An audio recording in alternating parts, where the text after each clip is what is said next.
Olá pessoal, meu nome é Concécio e essa é mais uma live do canal Deus Sem Igreja. Eu sei que já falei aqui sobre confiança, perseverança, sobre fortalecer a fé, continuar confiando, mas esses temas não podem ser deixados de lado. Você não fala só uma vez e pronto, não toca mais no assunto, não é assim. Porque as batalhas da vida vêm todo dia, cada novo dia é uma nova batalha. Como diz aquele ditado, você tem que matar um leão por dia. Eu gosto mais da versão das donas de casa. Não é só matar, tem que tirar o couro, limpar, cozinhar e servir a mesa, serviço completo. E a nossa luta espiritual é assim também. Quando eu falo de luta espiritual, pode parecer distante para alguns, porque tem gente que não consegue relacionar as dificuldades do dia a dia com as batalhas espirituais. Normalmente todo mundo tem a tendência de ver as coisas, os problemas, as dificuldades só no mundo físico. Mas nós cristãos que procuramos ter um relacionamento íntimo com Jesus, temos que tentar perceber a ligação entre as dificuldades e problemas do mundo físico com as batalhas espirituais, porque elas estão diretamente relacionadas. Um exemplo disso foi o que aconteceu na semana passada. Como alguns de vocês sabem, eu fui impedido de fazer a live por um problema que eu tive no meu computador. Não foi só um probleminha, o meu HD principal ficou corrompido e eu perdi tudo que tinha nele. Tudo significa todos os vídeos do canal, os textos, publicações, arquivos, documentos, fotos, tudo bíblico, música, tudo. E não foi só um contratempo, nem uma questão simples de arrumar, deu um enorme trabalho, não só para consertar o computador, mas também para baixar o backup, que não estava atualizado, reorganizar tudo, e durante esse processo descobrir o que foi perdido permanentemente. Aparentemente foi só um problema do mundo físico, mas eu vi claramente e reconheci aquilo como um ataque do inimigo, que está tentando impedir o que eu estou fazendo aqui, porque ele não quer que as lives sejam feitas. Mas isso para mim é um bom sinal, porque apesar desse canal ter poucos inscritos, não muitas visualizações, ainda assim ele produz algum bom fruto na vida das pessoas que assistem os vídeos, seja na live ou depois. É claro que o crédito disso tudo é de Deus e não meu. Mas se o inimigo está lutando contra, é porque eu estou fazendo uma diferença, dando algum bom fruto para o reino de Deus. E a luta no mundo espiritual contra esses frutos é refletida no mundo físico. O inimigo de Deus se aproveita de qualquer situação que pode para causar dano físico e atrasar ou impedir o progresso espiritual na vida de cada um dos filhos de Deus. A verdade é que o inimigo de Deus não quer que você cresça no Espírito. Essa expressão, crescer no Espírito, é totalmente literal. Porque quando você recebe Jesus como seu Salvador, você nasce de novo. Como Paulo disse em 2 Coríntios 5,17, se alguém está em Cristo, é uma nova criatura, as coisas velhas já passaram e tudo se fez novo. E o próprio Jesus explicou isso para o Nicodemos em João 3,3. Quem não nascer de novo não pode ver o reino de Deus. Então, quando nos tornamos cristãos, não no batismo, na infância, nem na crisma, mas quando aceitamos Jesus dentro do nosso coração, aquele momento que nós decidimos acreditar nele, reconhecer ele como nosso Senhor e Salvador. Nesse momento, nós nascemos de novo, somos uma nova criatura, um bebê espiritual, mas esse bebê tem que crescer, tem que ser alimentado, cuidado para se tornar um adulto, um cristão maduro que faz a diferença no reino de Deus. Mas muitos cristãos não querem amadurecer, preferem ser eternos bebês espirituais e ficar a vida inteira dependendo dos outros para serem cuidados, alimentados, limpos, fralda trocada. Foi por isso que o Paulo repreendeu os irmãos na carta aos Hebreus, no capítulo 5. Ele diz, vocês deviam ser mestres por causa do tempo que passou, mas ainda precisam que eu fique ensinando princípios elementares de Deus. São como bebês que precisam de leite e não de alimento sólido. Quem se alimenta de leite não está experimentado na palavra, porque é uma criança. O alimento sólido é para os adultos, para aqueles que com a prática aprenderam a discernir o bem e o mal. Então nós cristãos não podemos ser bebês atrofiados, deformados, que se recusam a crescer no espírito. Não podemos ficar querendo comer só papinha de neném e leitinho na mamadeira. Temos que aprender a começar a comer alimento sólido e até mesmo a preparar o nosso próprio alimento. Então, quando eu falo de luta espiritual, eu estou falando exatamente dessa oposição ao seu crescimento, ao seu desenvolvimento. Se você já é um cristão maduro e desenvolvido, então aí a oposição é maior ainda. Assim como os problemas de uma criança e de um adolescente são normalmente bem menores do que os de um adulto, da mesma forma as batalhas espirituais de um bebê espiritual são bem mais fracas que as de um cristão maduro e adulto. Então eu não quero amadurecer no espírito, não quero ficar enfrentando batalhas piores. Realmente, eu também não acho bom enfrentar algumas das batalhas que eu enfrento. Mas tem um ponto muito importante que nós não podemos esquecer, que o inimigo só ataca quem pode causar dano de verdade a ele. É claro que, assim como numa guerra física, o resto do povo, os civis, acabam sendo afetados e prejudicados com os constantes ataques do inimigo. Mas a verdade é que o inimigo da sua alma direciona os maiores ataques àqueles que são um grande risco a ele, a causa dele, né? Como aquela antiga história do velho Sam e do Sr. Jackson, que eu contei num vídeo um ano atrás. Quem já conhece, me desculpe, mas eu vou contar de novo. O velho Sam era um negro, filho de escravos, que trabalhava na fazenda de algodão do jovem Sr. Jackson. Os pais do Sam tinham sido escravos naquela fazenda e ele trabalhou duro nos campos de algodão, mas agora tinha ficado velho e trabalhava servindo o Sr. Jackson, que herdou a riqueza dos pais. O Sr. Jackson gostava do velho Sam, mas não entendia como ele podia continuar sendo um cristão fiel e fervoroso depois de ter passado uma vida tão sofrida, difícil. Porque a vida do Sr. Jackson sempre foi fácil, nasceu em berço de ouro, nunca teve que trabalhar duro, herdou a fortuna dos pais e sempre viveu tranquilo na fazenda. Mas o Sam, mesmo depois de velho, continuava trabalhando. Ele não tinha filhos, sua esposa tinha morrido, mas mesmo assim ele conservava sua fé em Deus e isso intrigava o Sr. Jackson. Um dia, enquanto o velho Sam estava servindo café da manhã, o Sr. Jackson perguntou: como é que você ainda continua sendo um cristão, Sam? Você deu duro a vida inteira, passou dificuldades, nunca teve nenhum sossego, já está velho e ainda tem que trabalhar, e mesmo assim continua acreditando nesse Deus aí amoroso seu. Eu nunca acreditei em nada e a minha vida sempre foi muito boa, sou rico, feliz, realizado, não tenho que dar duro com nada. E você é um velho, pobre, cheio de problemas, como é que pode uma coisa dessas? O que você me diz disso? Por que você tem tanto problema e eu não tenho nenhum?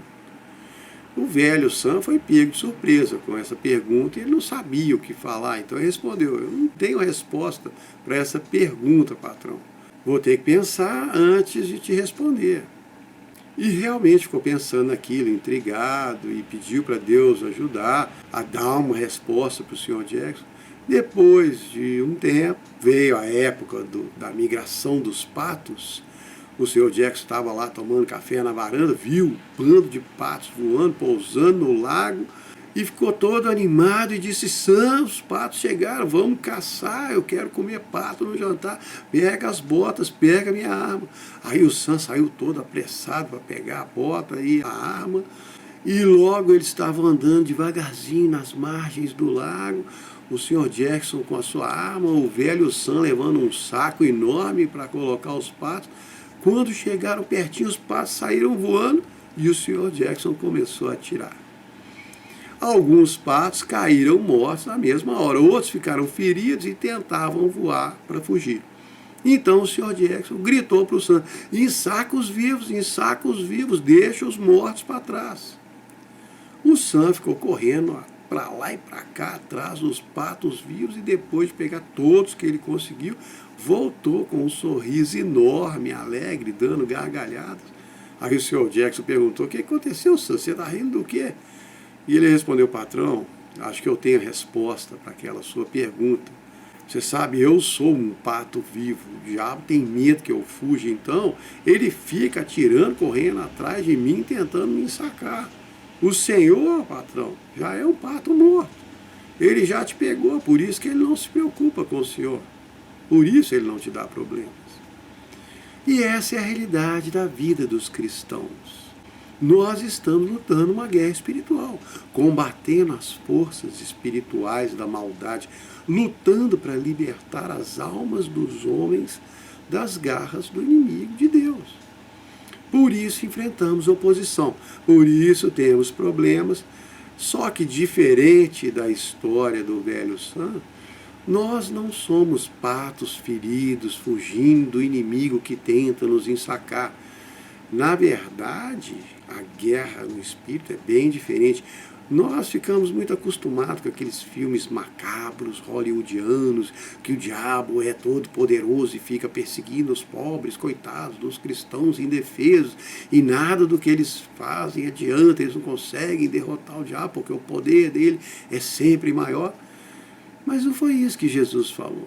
Em Mateus 16, 18, ele disse: as portas do inferno não prevalecerão contra os ataques da igreja. A figura é a igreja, o cristão enfiando o pé na porta e invadindo o inferno. Para quem não sabe, a igreja somos nós, as pessoas, né? A verdadeira igreja de Deus, que é feita de pedras vivas. Como disse o apóstolo Pedro, no 2º capítulo da sua primeira carta, 1 de Pedro 2:3, vocês provaram que o Senhor Jesus é bom. Se aproximem então dele, que é a pedra viva, rejeitada pelos homens, mas preciosa e escolhida por Deus. Vocês que também são pedras vivas que edificam a casa espiritual de Deus. Então a realidade da guerra no mundo do espírito é assim: o inimigo de Deus, aquele que faz a maior propaganda do seu enorme poder, na verdade é um charlatão, covarde, mentiroso e fraco. Eu sei que ele é fraco porque o apóstolo João falou isso no 4º capítulo da sua primeira carta. 1 João 4:4. Filhinhos, vocês são de Deus e já venceram o maligno, porque maior é o que está em vós do que o que está no mundo. Então, na guerra espiritual, o inimigo já está perdendo e morre de medo de cada cristão que tem Jesus dentro de si.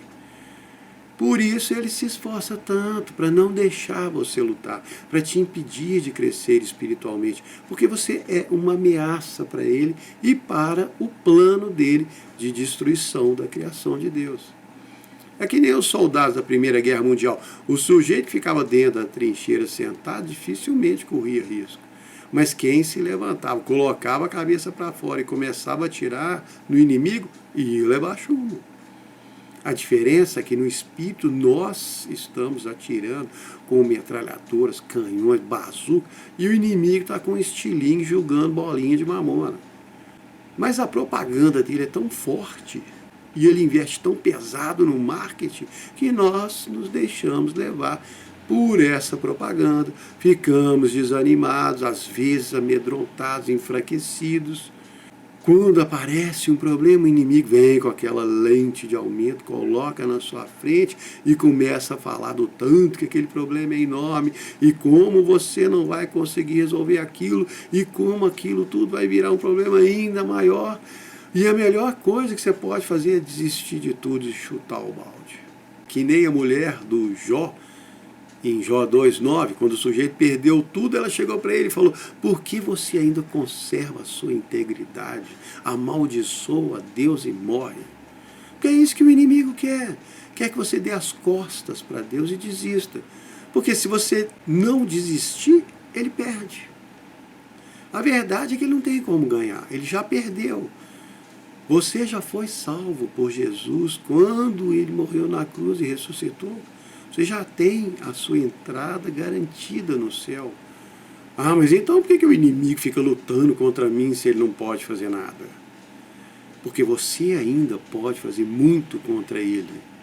Você tem o poder de arrancar das mãos dele as almas que ele mantém presas. Você pode guiar pessoas para Jesus, pode levar luz para a escuridão da vida delas, libertar aquelas pessoas que estão espiritualmente aprisionadas, jogadas no fundo do calabouço espiritual, presas na escuridão das mentiras do inimigo, cegas, desiludidas, sem esperança de libertação, sem esperança de salvação. Tem muita gente assim. E você sabe qual a solução de todos os problemas do mundo. Ah, não, isso aí eu não sei, não sabe sim. É Jesus. Ah, mas ele não resolve tudo. Não, não resolve. Mas ele não precisa resolver. Porque o mais importante ele já resolveu, que é a sua vida eterna. No dia que tudo é errado e você morrer, aí vai dar tudo certo. Você vai abrir os olhos e vai descobrir que está no céu. E todos os seus problemas acabaram. E isso o inimigo da sua alma não pode tirar de você nunca, de maneira nenhuma. O que ele pode fazer é tentar te desanimar, tentar te dar um monte de problema, mas para isso ele precisa da sua ajuda, e muitas vezes nós ajudamos, né? E ele pode tentar fazer você se preocupar com os problemas que aparecem, pode te encher com todo tipo de maus pensamentos, dúvidas, críticas, medos e de tudo o que é do inimigo para desviar a sua mente do que é de Deus. E o que é de Deus? Você. Você é dele. 1 Coríntios 6:20. Vocês foram comprados por bom preço. Então glorifiquem a Deus no seu corpo e no seu espírito, que pertencem a Ele. Nós pertencemos a Deus. E como diz em Romanos 8:31, que diremos, pois, dessas coisas? Se Deus é por nós, quem será contra nós? Aí no 33 fala assim, quem tentará acusar os escolhidos de Deus? É Deus quem os justifica. No 35, quem pode nos separar do amor de Cristo? Problemas, angústia, perseguições, fome, nudez, perigo, morte. E no 37 fala, em todas essas coisas somos mais do que vencedores por causa daquele que nos amou. Então sabe qual é a nossa parte nessa guerra espiritual? Não desistir. Porque o inimigo não pode vencer. Então se eu não desistir, ele perde. Pronto, só isso. É claro que nós não podemos ficar na defensiva, temos que atacar, né? Não é só resistir aos ataques do inimigo, como eles falam. Uma vez eu li um comentário de uma cristã muito experiente que diz que você tem que atacar o inimigo da sua alma, colocar ele para correr, e quando ele correr, você sai atrás dando porrada. Como diz em Efésios 4:27, não deis lugar ao diabo. Não dá folga, não. Ele é o seu inimigo. Porque você vai deixar ele ganhar espaço na sua vida. Se você der, ataca. Ah, mas eu não estou com vontade de ficar lutando no espírito. Então fica apanhando, porque ele não dá trégua. Ah, mas como que eu faço? Não tem mistério. Não tem que ficar lá ajoelhado no milho, rezando dia e noite. É só lembrar do Filipenses 4:8. Encha sua mente com tudo que é bom, tudo que é honesto, tudo que é justo, tudo que é verdadeiro, tudo que é correto, tudo que é agradável. Se tem alguma coisa boa, pense nisso. Aí no 7 fala assim, e a paz de Deus, que ninguém consegue entender, vai guardar os seus corações e as suas mentes unidos com Cristo. E é claro, vamos procurar crescer espiritualmente, nos aproximando de Deus cada dia, buscando ter um relacionamento mais íntimo com Ele, conversando sempre com Ele, buscando a ajuda dEle, orientação, conselhos, sinais. E sempre que você tiver a oportunidade, compartilhe a riqueza espiritual que você tem com quem não tem. Dê Jesus para quem não tem, apresente-o para quem não conhece de verdade, ensine as simples verdades da fé simplificada no Deus verdadeiro. Só isso. É o que eu tento fazer aqui. Espero que vocês estejam gostando e espero que vocês tenham gostado. Muito obrigado.